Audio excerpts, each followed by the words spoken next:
आज की सबसे बड़ी जो खबर है वो नए डीजीपी को लेकर के हैं। प्रदेश के नए डीजीपी कौन होंगे आपको बताएंगे। जो संजय कुंडू है वर्तमान जो डीजीपी थे वो आज रिटायर हो गए हैं और एक भव्य कार्यक्रम हुआ है शिमला में उनके रिटायरमेंट पर। और इसके अलावा आपको बताएंगे 3 जो बड़े अधिकारी आईएएस अधिकारी वो चुनावी ड्यूटी पर चले गए हैं और इनका जो अतिरिक्त कार्यभार है वो अन्य जो आईएएस अधिकारी है उनको सौंपा गया है। इसके अलावा आज विक्रमादित्य सिंह के जो गृह क्षेत्र हैं और मां भीमा काली के दरबार में कंगना ने शीश नवाया है और कई जो जुबानी हमले हैं वो बोले हैं। आपको बताएंगे कांग्रेस के 5 टिकट उसमें कौन जो है वो सबसे मजबूत कह सकते हैं अभी जो आगे चल रहे हैं टिकट की दौड़ में। कल जो है वो देर शाम तक टिकट आने की संभावनाएं हैं, हालांकि संभावनाएं आज की भी थी लेकिन जो सूचना निकल कर आ रही है कि टिकट जो है वो अभी एक दिन और लग सकता है, वो भी आपको बताएंगे। और भी काफी महत्वपूर्ण खबरें हैं, संक्षेप में बताएंगे। मौसम का भी अलर्ट है। 3 आईएएस अधिकारी चुनावी ड्यूटी पर चले गए हैं और अब इनका जो जिम्मा है वो 5 नए जो आईएएस अधिकारी है उनको सौंपा गया है। इन 3 का जिम्मा प्रदेश सरकार के 3 आईएएस अधिकारी चुनावी ड्यूटी पर चले गए हैं और जिनकी जगह पर अब जो 5 अधिकारी है उनको जिम्मा दिया गया है।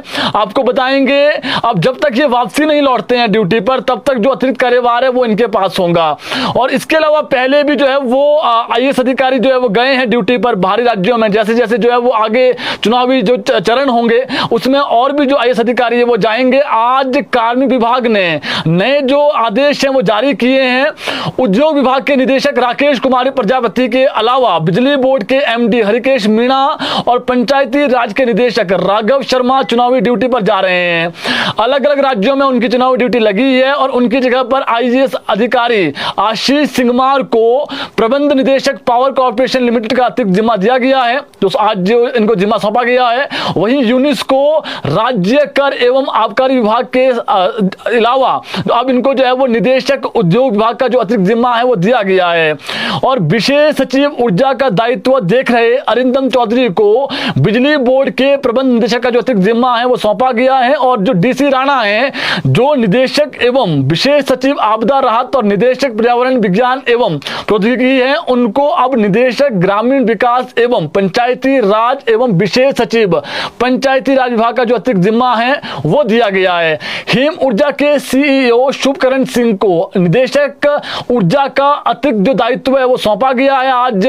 और अभी जो है वो अगले चरण में और कुछ आईएएस अधिकारी जाएंगे, फिर जो है वो उनका भी जो जिम्मा है वो अन्य आईएएस अधिकारियों को सौंपा जाएगा। लगभग 20 आईएएस अधिकारी जो है वो चुनावी ड्यूटी पर अलग अलग चरण के चुनावों के लिए जो है वो प्रदेश से जो है वो ड्यूटी लग गई है और अभी और की भी जो है वो लग सकती है। तो फिलहाल जब तक वापसी नहीं लौटते हैं तब तक जो हमने आपको बताया महकमे इसका अतिरिक्त कार्यभार जो है वो 5 आईएएस अधिकारियों को सौंपा गया है।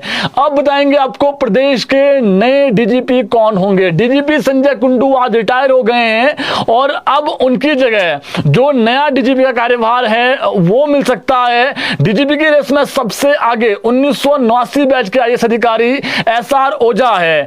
अभी जब डीजीपी संजय कुंडू छुट्टी पर गए थे तो उस वक्त भी इनको जो है वो अतिरिक्त जिम्मा दिया गया था और खबर ये निकल कर आ रही है कि इन्हीं को जो है वो प्रदेश का नया डीजीपी बनाया जा सकता है। फिलहाल ये सबसे आगे चल रहे हैं और संभावनाएं ये भी है कि आज देर रात तक शाम तक जो है वो इनकी जो अधिसूचना है वो आ जाएगी।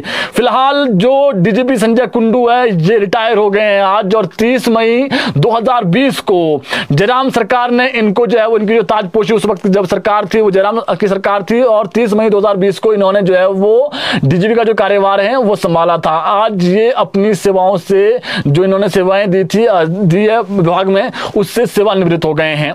इसके अलावा बात करें अन्य खबरों को लेकर के, विक्रमादित्य सिंह ने आज एक सोशल मीडिया पर पोस्ट डाली है और उस पोस्ट के बाद जो तीखी टिप्पणियां हैं प्रतिक्रियाएं हैं वो सोशल मीडिया पर आ रही है।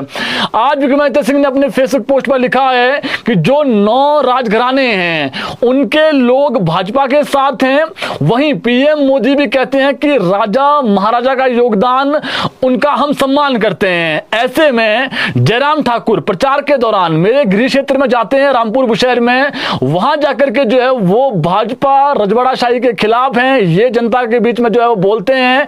ऐसे में ये मसला क्या है, क्या पीएम मोदी की बात से वो संतुष्ट नहीं है?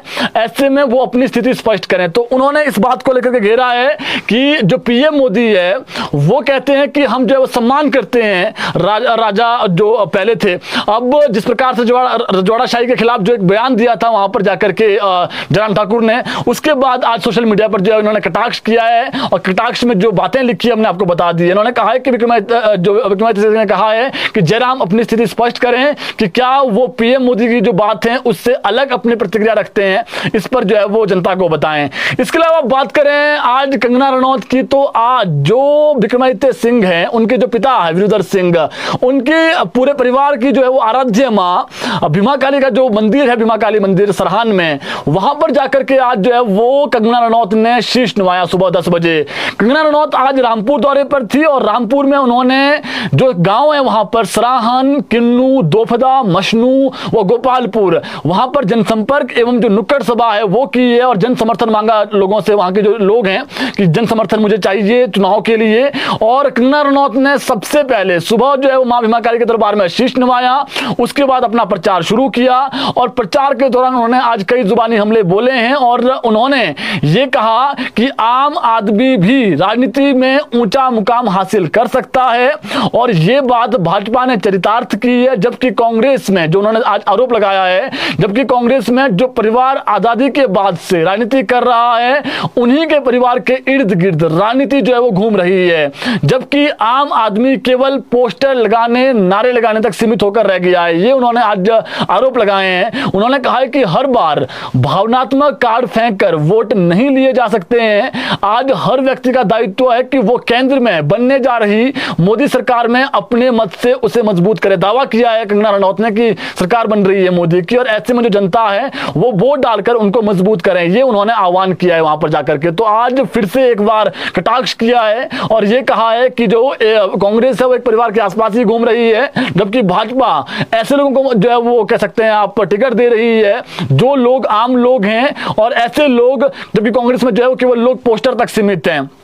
इसके अलावा बात करें नेता प्रतिपक्ष जयराम ठाकुर की, तो उन्होंने आज एक और बयान दिया है। उन्होंने जो बयान दिया है कि टेढ़ी उंगली से घी निकालने वाले यह जान लें कि लोग हिमाचल यहाँ के जो लोग हैं वो भी कम टेढ़े नहीं हैं। दरअसल ये जो है वो एक बयान विक्रमादित्य सिंह ने दिया था कि जो है वो जो घी है वो टेढ़ी उंगली से भी निकलता है। उन्होंने एक बयान दिया था, उसी पर आज जो है वो विक्रमादित्य सिंह ने जो बयान दिया था, जयराम ठाकुर ने आज उस पर जो है वो आपसी पलटवार किया है। वल विधानसभा क्षेत्र में जयराम ठाकुर आज और उन्होंने वहां पर कंसा मैदान में आयोजित भाजपा के पन्ना प्रमुख सम्मेलन के बाद मीडिया से रूबरू होते हुए जो विक्रमादित्य सिंह ने बयान दिया था उस पर पलटवार करते हुए कहा कि टेढ़ी उंगली से घी निकालने वाले ये भी जान लें कि यहां पर लोग भी कम टेढ़े नहीं हैं। जयराम ठाकुर ने कहा है कि प्रदेश की जनता से कांग्रेस की सरकार को 5 वर्षों के लिए मौका दिया था जनता ने, लेकिन कांग्रेसियों से खुद ही अपनी सरकार जो है वो नहीं संभल पा रही है और राज्यसभा की सीट भाजपा ने जीत ली है और जो 6 विधायक हैं उन्होंने कांग्रेस की सरकार को अलविदा कह दिया है और प्रदेश में अब कांग्रेस की सरकार है ही नहीं, ये उन्होंने आज दावा किया है। इसी बात की पीड़ा विक्रमादित्य सिंह को सताई जा रही है और इससे पहले पन्ना प्रमुख सम्मेलन को संबोधित करते हुए जयराम ठाकुर ने कहा कि कांग्रेस के नेताओं ने मंडी को जिस तरह से संबोधित किया उसके बाद भी प्रदेश के मुखिया चुप रहे। आज दिन तक उन्होंने एक भी जो महिला के हुए अपमान को लेकर एक भी शब्द तक जो है वो नहीं कहा। जयराम ठाकुर ने कहा है कि मंडी जिले को जिस तरह से अपमानित करने का प्रयास किया जा रहा है उसका बदला अब मंडी की जनता लेगी। मंडी फिर से अपने मान सम्मान और स्वाभिमान के लिए खड़ी होगी, ये उन्होंने कहा है। जिस प्रकार से एक बयान दिया था जो सुप्रिया सिनेट हैं उसी पर आज जो है पन्ना प्रमुख जब सम्मेलन चल रहा था उसको संबोधित करते हुए आज उन्होंने जो है वो जो कह सकते हैं आप कांग्रेस पर जुबानी हमला बोला है। इसके अलावा बात करें कांग्रेस टिकटों को लेकर के जो हमारे पास नाम है जो पैनल में दिल्ली में जिन पर विचार विमर्श चल रहा है, हमने कल आपको खबर बताई थी कि हमीरपुर से सतपाल रायदादा के साथ अब रामलाल ठाकुर की एंट्री हो गई है। पहले यह लग रहा था कि सतपाल जो रायदादा है उनका टिकट लगभग फाइनल है, उसके बाद नाम आया कि डिप्टी सीएम और जो उनकी बेटी है उनके नाम पर विचार हुआ है। उसके बाद साफ तौर पर डिप्टी सीएम ने कहा है कि अभी जो परिवार की स्थिति है वो ऐसी नहीं है कि चुनाव लड़ा जाए, तो वो जो है वो रेस से बाहर हो गए। अब जो नया नाम जुड़ा है वो रामलाल ठाकुर का है। पहले भी काफी लंबे समय से जो है वो दिग्गज नेता है कांग्रेस के, और इनका नाम एक बार फिर से सामने आ गया। अब देखना पड़ेगा हाईकमान जो टिकट की संभावनाएं हैं, कल तक टिकट आ जाएंगे प्रदेश में। कांग्रेस के जो 5 टिकट हैं तो उसमें रामलाल ठाकुर एक है जी। इसके अलावा कांगड़ा से बताते हैं आपको, कांगड़ा से इन्हीं में से एक टिकट मिलेगा, सतपाल आजादा या फिर जो है वो हमने बता ही दिया आपको रामलाल ठाकुर। कांगड़ा से RS बाली, डॉक्टर राजेश शर्मा, जगजीवन पाल, आशा कुमारी, आनंद शर्मा, इनके नाम पर चर्चा हुई है। अब इन्हीं में से एक को टिकट मिलेगा। लाहौल स्पीति की बात करें तो लाहौल स्पीति से रामलाल मार्कंडा का नाम भी टिकट की दौड़ में है। हमने आपको खबर बताई थी कि जब भाजपा के 2 ऐसे नेता जो कह सकते हैं आप पहले भाजपा में थे, अब वापसी भाजपा से उन्होंने जो है वो कह सकते हैं आप कांग्रेस में आए और कांग्रेस ने उनको टिकट दे दिया। राकेश काले हालांकि पहले कांग्रेसी थे, लेकिन जिस प्रकार से रणजीत सिंह जो है वो हमीरपुर सुजानपुर में कांग्रेस में मिले, उनको टिकट एकदम से मिल भी गया। उन्होंने दिल्ली में जो है वो भाजपा का दामन छोड़कर कांग्रेस का दामन थामा था। तो ऐसे में अब लाहौल स्पीति से रामलाल मार्कंडा की टिकट की दौड़ में है, और पहले जो है वो अनुराधा राणा इनका टिकट फाइनल लग रहा था, लेकिन अब मार्कंडा भी टिकट की दौड़ में है। धर्मशाला की बात करें, धर्मशाला से राकेश चौधरी की दावेदारी भी जो है वो अब सामने आई है। हालांकि अब इनकी जो दावेदारी वो खारिज नहीं है, और इन्होंने साफ किया कि अगर टिकट मिलता भी है कांग्रेस से या नहीं मिलता है, लेकिन चुनाव लड़ने वाले हैं। इसके अलावा धर्मशाला में जो सबसे मजबूत अभी जो है सबसे आगे जो नाम चल रहा था देवेंद्र जग्गी का था, लेकिन इनके साथ अब 1-2 और विकल्प आ गए हैं। एक राकेश चौधरी है और दूसरा जो है विजेंद्र करण है, इनका नाम शामिल है। इन्हीं में से एक टिकट मिलेगा जी। बड़सर की बात करें, बड़सर से हमने आपको कल एक नाम बताया था शर्मिला पटियाल का, एक महिला। देखिए ये तो तय है कि एक महिला को टिकट मिलना है। अब अनुराधा राणा को मिलता है, शर्मिला पटियाल को मिलता है, आशा कुमारी को मिलता है। इन्हीं 3 में से एक को टिकट मिलना जो है वो लगभग तय माना जा रहा है, और एक महिला को जो है वो कांग्रेस टिकट देगी। तो शर्मिला पटियाल बड़सर से जो है वो दावेदार हैं। हालांकि इनके साथ पूर्व विधायक मंजीत डोगरा 4:15 पर कार्रवाई शुरू हुई है, वहां पर सुनवाई शुरू हुई है, और अभी जो है वो जो स्पीकर हैं उनके जो वकील है वो बहस कर रहे हैं। हाईकोर्ट में आज 3 निर्दलीय विधायकों के इस्तीफे मंजूर कराने के लिए स्पीकर को निर्देश देने वाली याचिका पर सुनवाई जारी है। इस मामले में पिछली सुनवाई के दौरान जस्टिस MS रामचंद्र राव की बेंच में लगभग 2 घंटे बहस हुई थी। आज स्पीकर के जो वकील हैं वो अपनी दलीलें दे रहे हैं हाईकोर्ट में, अभी भी वो चल रही है ये इसमें सुनवाई। जैसे कोई नया अपडेट आएगा आपको बताएंगे। दरअसल इंडिपेंडेंट MLA देहरा से होशियार सिंह, नालागढ़ से KL ठाकुर, हमीरपुर से आशीष शर्मा, इन्होंने हिमाचल हाईकोर्ट में एक याचिका दायर की है, और इसमें इन्होंने कहा है कि उन्होंने अपनी इच्छा से इस्तीफा दिया है विधायकी से, इसलिए स्पीकर को उनका इस्तीफा स्वीकार करने के जो आदेश हैं वो हाईकोर्ट दें, ये उन्होंने आग्रह किया था। इनकी याचिका पर कोर्ट ने स्पीकर को अपना जवाब देने के लिए नोटिस जारी किया था, और स्पीकर कुलदीप सिंह पठानिया ने पिछली सुनवाई में जवाब दे दिया है। आज जो उनके वकील हैं उनकी तरफ से कोर्ट में बहस की जा रही है, और उन्होंने किस वजह से इस्तीफा स्वीकार नहीं किया है इसी पर बहस हो रही है। और जो उनके वकील हैं कपिल सिब्बल उनका केस लड़ रहे हैं, और वीडियो कॉन्फ्रेंसिंग के माध्यम से दिल्ली से जुड़े हुए हैं। तो अभी भी सुनवाई जारी है। जैसे कोई नया अपडेट आएगा बताएंगे आपको कि क्या इनका इस्तीफा स्वीकार होगा नहीं होगा। बड़ा दिन है, हाईकोर्ट में सुनवाई चल रही है, कोई नया अपडेट आएगा बताएंगे आपको। कल से CM सुक्खू जो है वो प्रचार करेंगे जी, ये बड़ी खबर है। और देखिए कल तो नदौन में ही रहने वाले हैं CM, लेकिन अब जो 2 तारीख से विक्रमादित्य सिंह के लिए प्रचार करेंगे। भरमौर और करसोग का दौरा फाइनल हो गया है, और CM सुखविंदर सिंह सुक्खू 2 तारीख को भरमौर और करसोग का यहां पर उनकी चुनावी जनसभा होगी, और 3 तारीख को पांगी और बंजार वहां पर जनसभा होगी, और 4 तारीख को नालागढ़ में जो है वो जनसभा होने वाली है। तो 2 दिन अब जो हमारे पास कह सकते हैं आप जो शेड्यूल जारी हुआ है CM का, उस अनुसार 2 दिन जो है वो विक्रमादित्य सिंह के लिए प्रचार करेंगे, और भरमौर और करसोग, और उसके अलावा 3 तारीख को पांगी और बंजार, यहां पर CM जो है वो वोट मांगेंगे विक्रमादित्य सिंह के लिए।